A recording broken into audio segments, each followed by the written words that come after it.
Ninang Jennifer, ma'am. Ma'am Jennifer, pakibukas po yung ilaw. Mahilig siya sa lights off. Ma'am Jennifer, yung camera niyo po, wag niyo pong takpan para nakikita po kayo ni Idol Rafi. Ayan, si Ninang. Hello po, Ninang. Nahiya siya. Okay.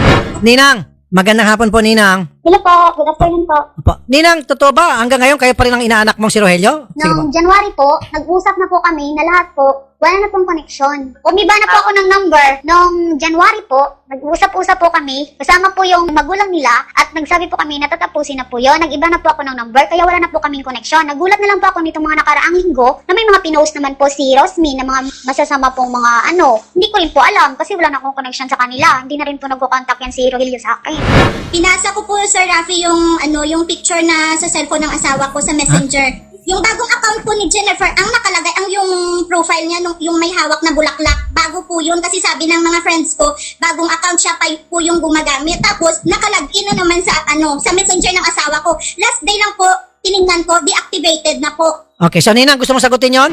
Yung profile po na may flower, hindi ko po yun alam, circle po kasi po. Hindi yun akin account, iba yung account ko. Hindi ko lang alam kung sino yung gumagawa ng account na yun. Kasi po ako wala ng connection sa kanila. Ayoko na pong magka-connecta sa kanila. Okay. Pero, Ma'am Jennifer, talagang wala na kayo ni Sir Rogelio. Wala na po. Mula po nung January. Sige. Umiba na po ako ng number. Wala na po akong connection sa kanila. Talagang sinungaling yan, Sir eh. Sinungaling talaga si Jennifer. Diba yung text niya after nung January, confirm na kita ko na kung convo nila sa iba na namang account. Iba yung tinext niya sabi na natatapos ka na daw, wala ng relasyon na maibabalik. Tapos nakita ko sa Grace Banhap na account, merong ikaw ang pinaka-importante sa lahat. Hindi ko magagawang, ano na naman ang sasabihin ni Rosemary pag nakita yung account na ito. Ma'am Rose, willing ka pa bang makipag-ayos kay Sir Rogelio? Ito, tinatype nila Odette. Gusto raw ni Sir Rogelio mag-sorry sa'yo at makipag-ayos na talaga. Ako na po, sir, punong-puno na po ako, sir, sa panluloko, sa ginagawa nilang pambabastos, nakikita sila, ginagawa ng mag-asawa, nagpo-phone sila, palagi silang sabik sa isa't isa, samantalang akong nandito, hindi ako pinapansin, ganyan, ako pa yung bastos pag ako yung nangangalabit, ganon. Pero sa kanila, sa tuwing duty ng asawa ko sa gabi, alas 10, alas 11 ng gabi, kahit tulog si Jennifer, gigising talaga dahil pupunta sa kabilang room at magpapatulong daw yung asawa ko, pagsisend ng picture ng sex organ niya, yung pala magpo-phone sila. Ninang, Sobrang pasensya na ma'am, I have to ask this. Paano kayo nagkaroon ng relasyon ng inaanak nyo? Nung nagre-review po ako noon sa Ruwas, nagte-text-text lang po ng mga musta. Yun, hindi po namin alam na hindi naman po siguro relasyon yon. Kasi po, parang nag-concern lang po sa isa't isa. Ano po yung mga concerns niya?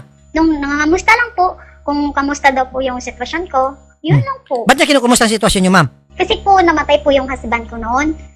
Okay. Kasi may kasabihan, ma'am, di ba yung ninang ang nagbibigay gabay sa kanilang mga inaanak, lalo sa kasal? Opo. O dapat, ma'am, kayo nagbibigay gabay, hindi niyo po yung lalo pang sinira yung samahan ng mag-asawang ito. Tapos, ma'am, ito pang matindi. Ito pang mga ebidensya, ma'am, hindi pwede ma-deny. Ang dami mga ari ni Rogelio, mga pinadala sa inyo. Anong gagawin mo doon sa mga litrato ng ari ni Rogelio? Ang dami masyado. Si Sherry, nandidiri na sa sobrang dami.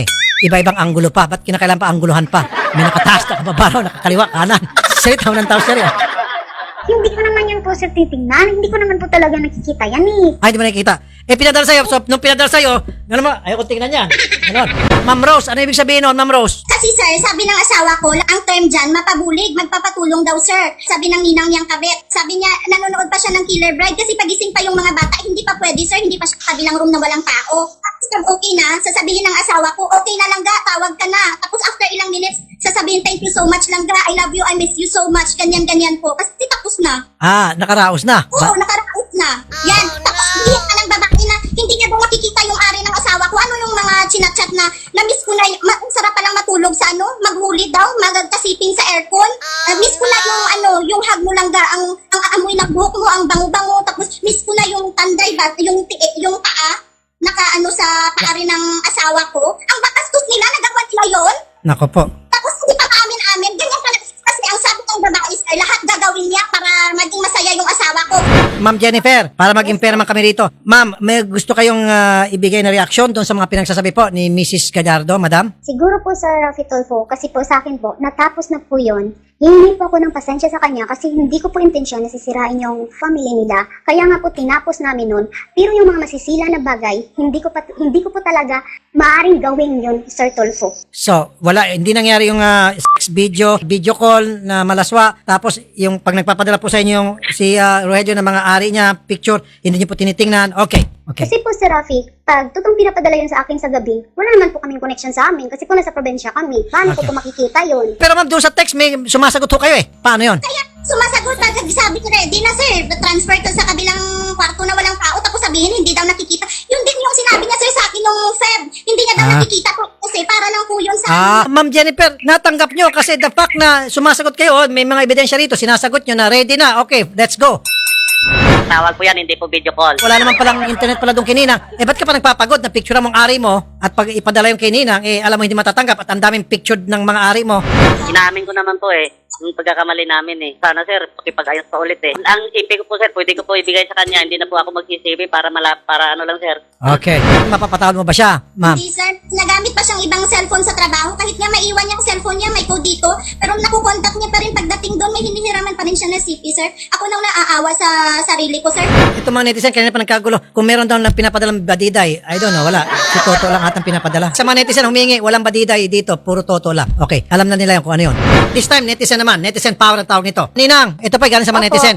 Bilang ninang po ni Rose May Gallardo at saka Rogelio Gallardo, ano po ma-advise nyo sa kanilang dalawang mag-asawa na nagkakagulo ngayon? Una po sa lahat, gusto ko pong humingi ng sorry kay Rosme. Bilang ninang niya po, nung unang pagkakataon lang po, siguro nadala lang po ako sa comfort sa text ng kanyang asawa, ni Rogelio. Pero po, pinagsisihan ko po lahat yon. Bilang ninang nila, ang maaari ko pong ma-advise, i-accept niyo po yung pagsasorry ni Rogelio sa kanya at ibuo niyo po ulit yung family nila na maging strong at kausapin niyo yung asawa niya at huwag bastusin, respetuhin at mahalin ng tama at bigyan ng chance para magbago at mabuo yung family nila. Yun lang po. Ayun.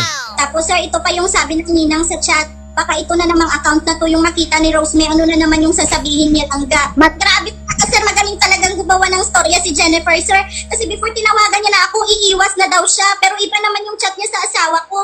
Ma'am Mary Rose, ano gusto niyo pa mangyari, Madam Mary Rose? Ano po, gusto ko pong matanggal sila ang dalawa sa trabaho. Kung pwede po may kaso, magpapaano po ako ng kaso. Attorney Garrett. Sir Rafi. Okay, Attorney Garrett, hindi ko kayang sagutin tong gusto mangyari at tanong na rin ni Ma'am Rose May. Nagkarelasyon itong ninang at saka itong si Rogelio, si Mister. Okay, sir. Pero January pa, hiwalay na sila. Nag-sorry, hiwalay na. Pero itong si Rose May, hindi makamove on at gusto niya magkaso, pwede pa rin ba kahit na inamin nila pero wala na raw sila since January pa. Pero si Mr. and Mrs., hindi pa annulled yung kasal nila. Unfortunately po dito, wala po tayong criminal case dahil consenting adults po yung dalawang nagsisenda at hindi rin siya pasok sa adultery or concubinage dahil wala pong actual na pagsisiping na nangyari between yung dalawang nirereklamo po today. However, meron naman pong civil case.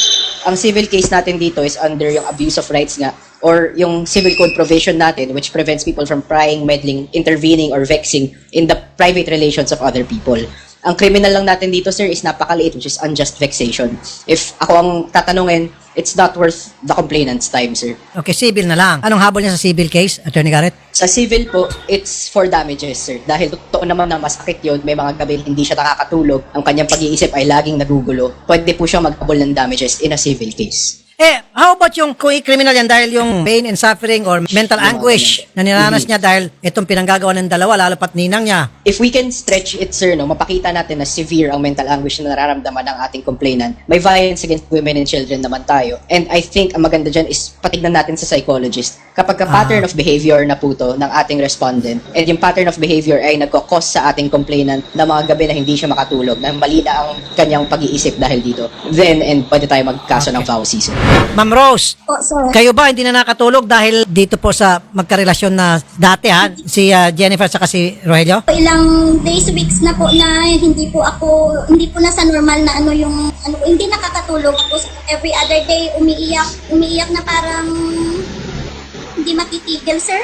Okay. Ayan, Attorney Garrett, yan ba pwede ma-convert to Yes, vowsy? mukha nga pong meron tayong psychological or at least emotional abuse na nagaganap dito and those are actually grounds nga po sa violence against women and children. And ang pagkakaintindi ko po is may picture. Picture, na pinasisend. That's strong evidence po na may nangyayaring mali sa relationship nila. So pwedeng So, kriminal. pwede po tayo mag-file ng vowsy, sir. Bawsi na. Okay, sige. Salamat, Atty. Garrett. Wala pong problema, sir. Ma'am Rosemay, pwede na po bawsi, pero kailangan magpa-konsulta tayo sa isang doktor at papatunayan na talagang hindi na kayo nakatulog because of that. Nagkakaroon ng mental anguish, kumbaga emotional abuse ang nangyari sa inyo. Nagets niyo po, ma'am? Nagpa-psychological psychology test na po ako, sir. Tapos hindi po ako binigyan ng certificate. Binigyan po ako ni Doc ng gamot para sa regular na mahimbing na pagtulog. Okay.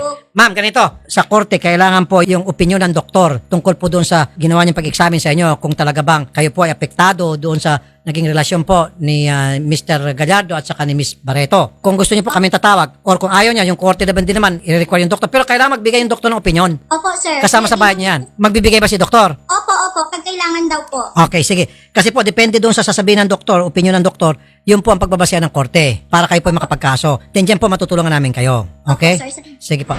Sir Rogelio, ididimanda ka raw ni Mrs. Paano yan? Yan bahala po sir kung yan yung gusto niya. Ano po yung pinagpo-post niya sa akin po sir na malalaswa? Tulad ng? Tulad na yung pinasa niya dyan sa inyo, pinost niya po yan. May mga selfie din siya na naka-uniform siya. Tapos meron din pong ari. Napinos ni Mrs. Opo. Atty. Garrett, Yes, Sir Rafi. meron bang kaso doon si Mrs. kung tutusin dahil pagpo-post niya na walang paalam at malaswang picture ni Mr.? Ang sukatan natin is penalty. Mas mabigat nga po ang cybercrime kaysa doon po sa violence against women and children for psychological abuse. However po, sir, I can challenge yung charges ng cybercrime dahil wala namang malis ang pagpapublish ng asawa ng mga ganitong image dahil injured party siya. Tandaan po natin, a strong defense against libel is truth, Sir Rafi. Totoo naman na may nangyayaring mga ganito. Ang purpose nga for airing it is not malicious, but rather para ma-justify na sa sarili niya na mali ang nangyayari. Kasi injured party siya. Oo Yes, nga sir. naman. Oo nga, very practical yon. Okay, salamat Atty. Garrett. Ang galing mo talaga. Okay. No, Rafi. Thank you, Atty. Garrett. Madam, sige, laban na. Laban kung laban. Wala nang bawian. Sige. Tapos, kung yung ninang ba namin, mapapaano ba siya sa trabaho niya? Mapapaalis ba siya? Saan ba siya tatrabaho? Sa gobyerno o private? Government po siya. Ay, pwede, civil service. Ganito ma'am, mag-file muna kayo ng kaso sa korte. Kasi hanggat walang kaso sa korte, hearsay po ang tawag niyan. Ngayon po, pag na-file na yung kaso sa korte, then gagamitin natin yung dokumento nyo sa korte, lalo pa kung yan po yung umakyat na sa judge, ipapasa po natin doon sa kanyang pinagtatrabahuan at matatanggal po siya. Malaking posibilidad. Opo, sir.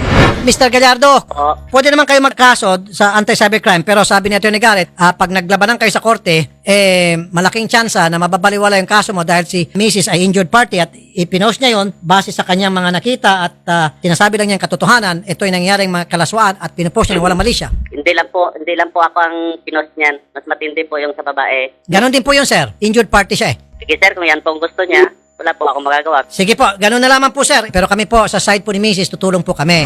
Ninang Jennifer? Yes po. Okay, magdidemanda na po si Mrs. Madam. Laban po kay sir. At sa inyo na po, ma'am, pag na-file na yung kaso sa court, tumakit na sa judge, pwedeng gamitin yung dokumento na yun para i-forward sa pinagtatrabaho niyo po, madam. Okay, sige, ganito gawin natin. Ngayon kasi sariwa pa yung sugat. Baka naman off-air or in the next few days, pwede kayo mag-usap pa ulit. At meron pa kayong tsansa, no, Ma'am Rose at Ma'am Rogelio, kasi pag din sa korte, susubukan kayo pag-ayusin muna ng judge. Pag hindi ka na pag-ayos ng judge, meron pa tinatawag na desistance. At any given time, habang nilitis yung kaso, pwede ma-file ng desistance si Mrs. Pag nakumbinsin niya na nagbago na kayo at hindi na karapat-dapat i-demanda. Mrs., ganito pang gagawin natin. Bibigyan ko kayo ng 5 days. Mag-usap-usap muna kayo ni Sir Rogelio, ni Nina. After 5 working days, hindi po kayo nagkaayos. Tawagan namin kayo para alamin kung anong resulta. Pag sinabi mo, hindi kami nagkaayos, go tayo. Pag after 5 days, hindi mo na sinasagot ang aming tawag o sinabi mo, okay na kami, atas na kami. Okay, ma'am? Okay po, sir. Thank you po, sir. Salamat po, Ma'am Rose.